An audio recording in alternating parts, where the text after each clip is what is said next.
Hi အားလုံးပဲမင်္ဂလာပါဒီနေ့တော့အခြေခံလျှက်စီးပတ်လမ်းအမျိုးမျိုးအကြောင်းကိုတင်ပြပေးသွားမှာဖြစ်ပါတယ်ဆက်လက်ရှုစားအားပေးကြပါအောင်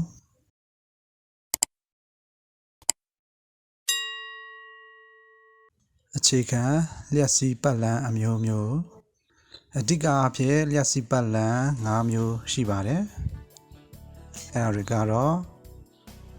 close circuit လို့ခေါ်တဲ့တပတ်ပြည့်ပတ်လမ်း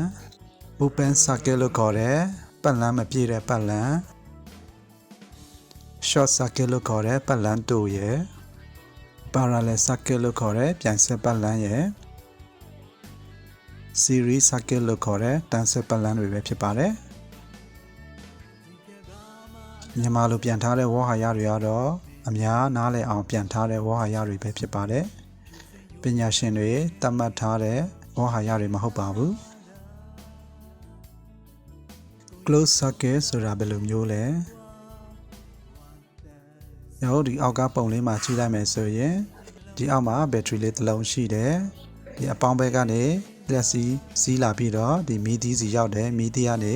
ပြန်ပြီးတော့ထွက်လာပြီးတော့ဘက်ထရီစီပြန်ရောက်သွားတာကိုတွေ့ရမှာဖြစ်ပါတယ်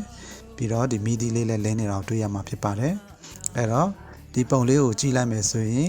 လက်စီးကဒီဘက်ထရီရဲ့အပေါင်းဘက်ချက်ကနေစီးထွက်လာပြီးတော့ဒီမီးသီးစီကို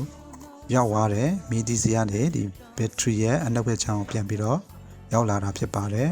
အဲ့တော့ဒီပုံမှာလက်စီးပတ်လမ်းတစ်ပတ်ပြည့်တာကိုတွေ့ရမှာဖြစ်ပါတယ်ဒါကိုအင်္ဂလိပ်လို close circuit လို့ခေါ်ပါတယ်မြန်မာလိုကတော့တစ်ပတ်ပြည့်ပတ်လမ်းလို့ပဲပြောချင်ပါတယ်နောက်တစ်ခုကကြတော့ open circuit လို့ခေါ်ပါတယ်ပတ်လမ်းမပြည့်တဲ့ပတ်လမ်းဖြစ်ပါတယ်အောက်ကပုံလေးကိုကြည့်လိုက်မယ်ဆိုရင်ဒီမှာဒီအောက်မှာ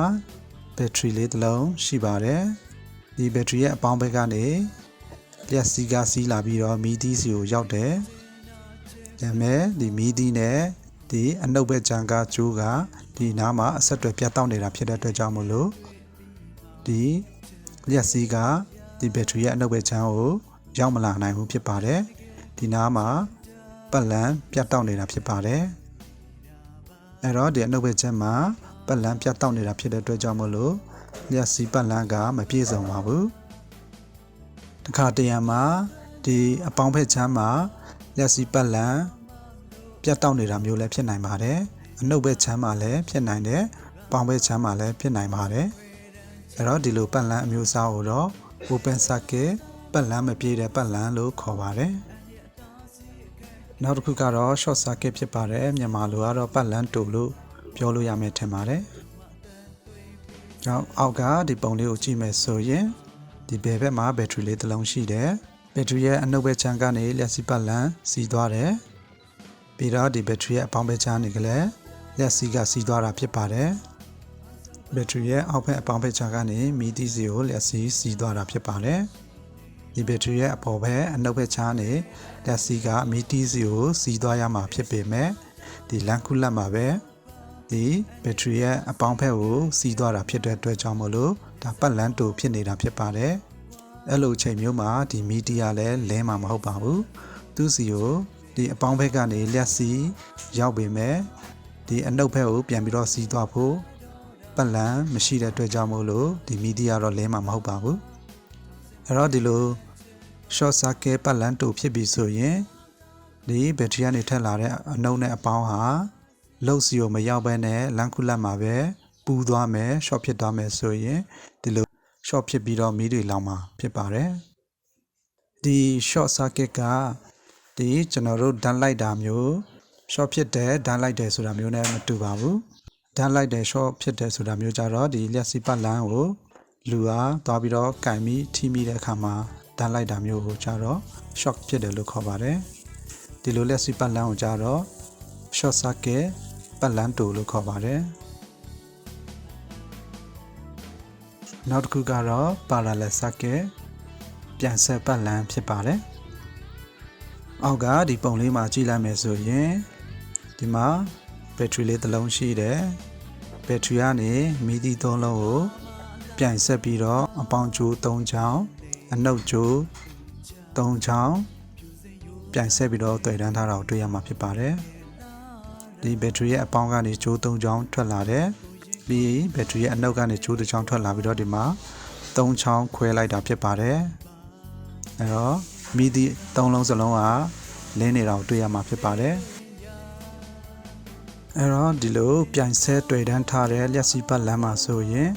ဒီမှာမီဒီ3လုံးရှိတယ်ဒီမီဒီ3လုံးထဲကတစ်လုံးလုံးကျွန်းသွားရင်ကျန်တဲ့နှလုံးကတော့ဆက်ပြီးတော့လင်းနေမှာဖြစ်ပါတယ်ဥပမာဒီအပေါ်ဆုံးကတစ်လုံးကျွန်းသွားရင်ဒီဒုတိယတစ်လုံးနဲ့တတိယတစ်လုံးကတော့ဆက်ပြီးတော့လင်းနေမှာဖြစ်ပါတယ်ဒီဒုတိယဒါမှမဟုတ်ရင်တတိယတစ်လုံးကကျွန်းသွားခဲ့မယ်ဆိုရင်လည်းကျန်တဲ့အလုံးတွေကဆက်ပြီးတော့လင်းနေမှာဖြစ်ပါတယ်ဒါကို parallel circuit ပြိုင်ဆက်ပတ်လမ်းလို့ခေါ်ပါတယ်နောက်ဆုံးတစ်ခုကိုကြည့်ပါမယ်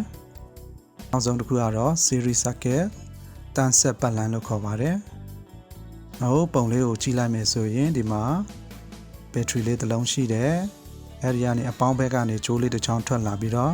ပထမမီးသည်ဒုတိယမီးသည်တတိယမီးသည်စီကိုတန်းဆက်ထားတာကိုတွေ့ရမှာဖြစ်ပါတယ်တတိယမီးသည်စီကနေမှဘက်ထရီရဲ့အနှုတ်ဘက်ချောင်းပြန်လာတာတွေ့ရမှာဖြစ်ပါတယ်အဲတော့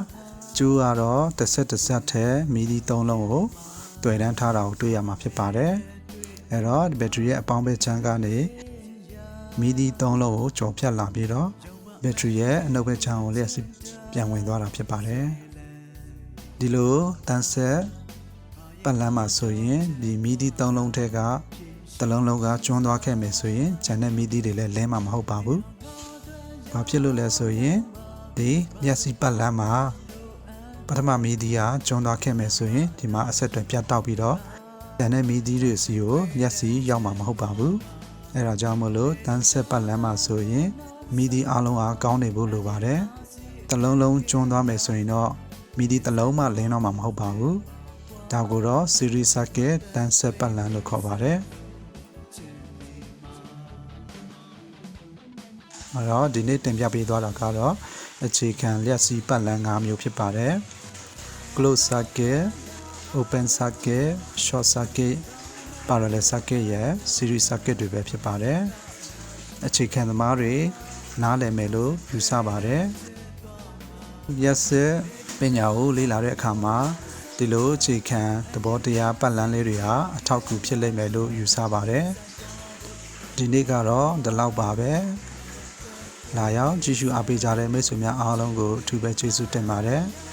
နားမလည်တာမရှင်းတာရှိရင်စာရေးထားခဲ့လို့ရပါတယ်ဒီလိုလျှက်စစ်အခြေခံသဘောတရားကိုဆက်လက်ပြီးတော့တင်ပြပေးတော့မှာဖြစ်တဲ့အတွက်ကြောင့်မို့လို့ channel လေးကို subscribe လုပ်ပြီးတော့များများ share ပေးဖို့တောင်းဆိုချင်ပါတယ်အားလုံးကိုကျေးဇူးတင်ပါတယ်